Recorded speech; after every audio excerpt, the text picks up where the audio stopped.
पाकपतन में disaster management authority के हिदायत पर रेस्क्यू 1112 के ज़ेर एहतमाम पाकपतन केनाल पर फ्लड मॉक एक्सरसाइज का इनेकाद किया गया। मुमकिन सैलाबी सूरत हाल से निमटने के लिए रेस्क्यू की जानिब से फर्जी मशकें जारी हैं।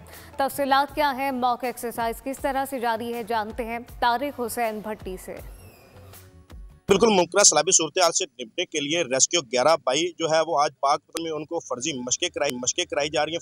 फ्लड मॉक एक्सरसाइज का इनेकाद किया जा रहा है। मेरे साथ इस वक्त कुछ ज़िला अफसरान मौजूद हैं, उनसे बात करते हैं। बताइएगा सैलाबी सूरत हाल से निपटने के लिए पाकपतन ज़िला इंतजामिया जो है वो किस हद तक जो है काम कर रही है? जी बिस्मिल्लाहिर्रहमानिर्रहीम।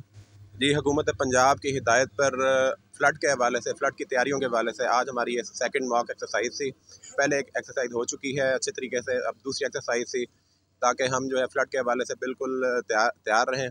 तो लास्ट ईयर भी रेस्क्यू वालों ने बड़ा ज़बरदस्त काम किया था। फ्लड आया था लास्ट ईयर और बड़ा ज़बरदस्त काम किया था। इस दफ़ा में हमें पूरी उम्मीद है कि रेस्क्यू वाले पूरी तरह मुस्तैद हैं, चौकस हैं और इंशाल्लाह अगर खुदा न खास, अभी तक तो फ्लड की कोई वार्निंग ऐसा नहीं है हमें सतलुज में, लेकिन अगर कोई होती है तो हमें पूरी उम्मीद है कि रेस्क्यू वाले जो हैं इंशाल्लाह उसको अच्छे तरीके से टैकल करेंगे।